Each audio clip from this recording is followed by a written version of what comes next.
Halo, selamat datang. Kalau kamu lagi mikirin buat mulai investasi saham tapi ya rasanya kok agak ribet dan bikin pusing, tenang, kamu ada di tempat yang pas banget. Kali ini kita bakal bedah sama-sama peta jalan yang jelas biar kamu bisa mulai perjalanan investasi dengan lebih tenang. Nah, ini nih pertanyaan yang kayaknya ada di kepala banyak orang. Kita lihat teman-teman atau baca berita soal saham yang naiknya gila-gilaan, langsung deh pengen ikutan, iya kan? Tapi pas mau mulai, tiba-tiba banyak banget pertanyaannya. Bingung, ragu, takut salah langkah. Tenang, perasaan itu wajar banget kok. Sebelum kita makin jauh, ada satu hal yang super penting buat diingat. Obrolan kita kali ini murni sebagai panduan buat belajar ya. Ini bukan rekomendasi atau ajakan buat beli atau jual saham tertentu. Keputusan akhir investasi itu 100% ada di tangan kamu. Oke nih dia, peta perjalanan kita. Kita bakal mulai dari bikin peta jalannya dulu, terus bangun pondasi keuangan yang kokoh, lanjut belajar kelola resiko, ngerjain PR wajib investor, milih rumah buat investasi, dan terakhir kita bahas langkah cerdas selanjutnya. Gimana? Udah siap? Yuk mulai! Oke, bagian pertama ini penting banget. Soalnya, investor cerdas itu nggak gerusa-gerusu, langsung terjun ke pasar. Mereka selalu mulai dengan sebuah rencana. Nah, rencana inilah yang mau kita bangun bareng-bareng sekarang. Oke, kita masuk ke hal yang paling mendasar. Sebelum ngomongin saham A, B, atau C, kita harus ngomongin soal kesehatan keuangan kita sendiri dulu. Ini tuh kayak pondasi rumah, nggak bisa ditawar. Tanpa pondasi yang kuat, investasi malah bisa jadi bumerang. Ada 3 pilar utama yang harus kita tegakkan. Pertama, siapin dana darurat sebagai jaring pengaman. Kedua, beresin dulu utang-utang konsumtif yang bunganya ya lumayan nyekek. Dan yang ketiga, atur alokasi gaji biar ada dana rutin yang bisa disisihkan buat investasi. Yuk kita bedah satu-satu. Nah, ini dia angka keramatnya. 6 kali pengeluaran bulanan. Kenapa segini? Coba deh bayangin. Kalau tiba-tiba ada kebutuhan mendadak atau amit-amit kita kehilangan pemasukan. Dana inilah yang jadi penyelamat. Biar kita nggak terpaksa jual investasi di waktu yang salah. Misalnya pas pasar lagi anjlok, anggap aja ini benteng pertahanan finansial pribadimu. Kalau pondasi udah kokoh, baru deh kita ngomongin strategi. Investor yang udah berpengalaman pasti tahu, jaga modal itu seringkali lebih penting daripada sekedar ngejar untung setinggi-tingginya. Disinilah manajemen risiko berperan, biar investasi nggak bikin stres dan kita bisa tidur nyenyak. Konsep kuncinya diversifikasi. Kamu pasti sering dengar pepatah, jangan taruh semua telur dalam satu keranjang. Nah, ini dia wujud nyatanya di dunia investasi. Tujuannya simpel banget, sebarin resiko. Jadi kalau satu investasimu lagi turun, mudah-mudahan ada investasi lain yang performanya bagus dan bisa menyimbangkan portofoliomu.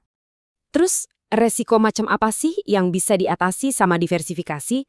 Jadi gini, ada 2 jenis resiko. Yang pertama, resiko sistematis. Ini tuh kayak badai yang kena ke semua orang, contohnya krisis ekonomi global. Nah yang ini nggak bisa kita hindari.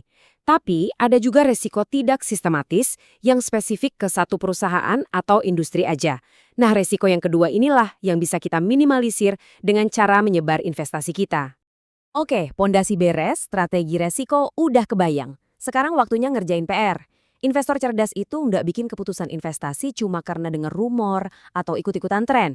Mereka bikin keputusan berdasarkan data. Dan datanya itu ya ada di laporan keuangan perusahaan.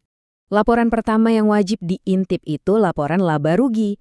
Pertanyaan kuncinya simple, ini perusahaan sebenarnya untung apa enggak sih? Kita bisa lihat tren pendapatannya dari tahun ke tahun, apakah terus tumbuh?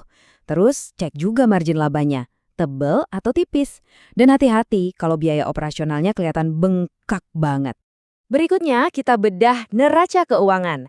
Anggap aja ini hasil medical check-up keuangan perusahaan. Prinsipnya sederhana, bandingin apa yang dia punya, yaitu aset, dengan apa yang jadi kewajibannya, yaitu utang. Perusahaan yang sehat itu asetnya harus lebih besar, bahkan jauh lebih besar dari utangnya. Tanda sehat lainnya adalah nilai ekuitas atau modal bersihnya terus tumbuh dari waktu ke waktu. Nah, ini yang sering kali jadi jebakan, laporan arus kas.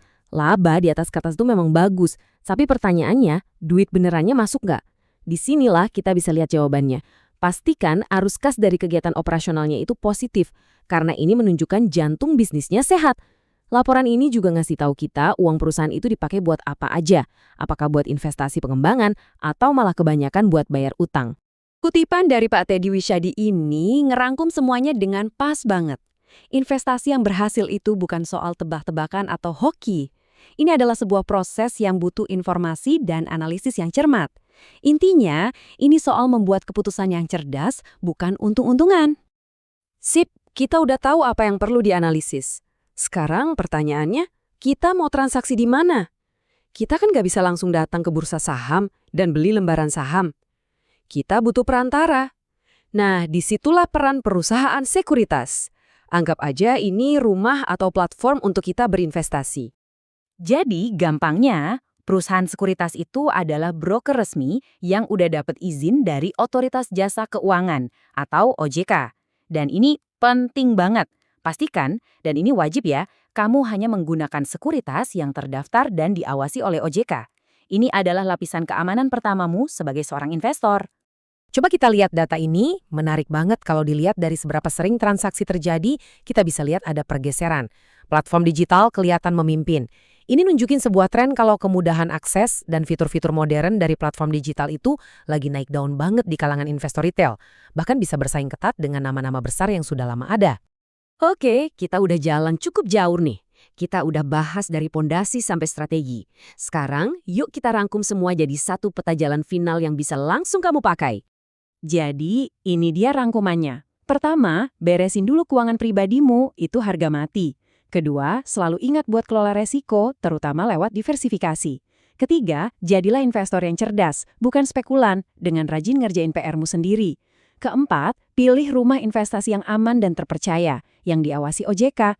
Dan yang terakhir, ini yang paling penting, nggak usah nunggu punya modal gede. Mulai aja dari kecil, karena yang terpenting itu adalah konsistensi.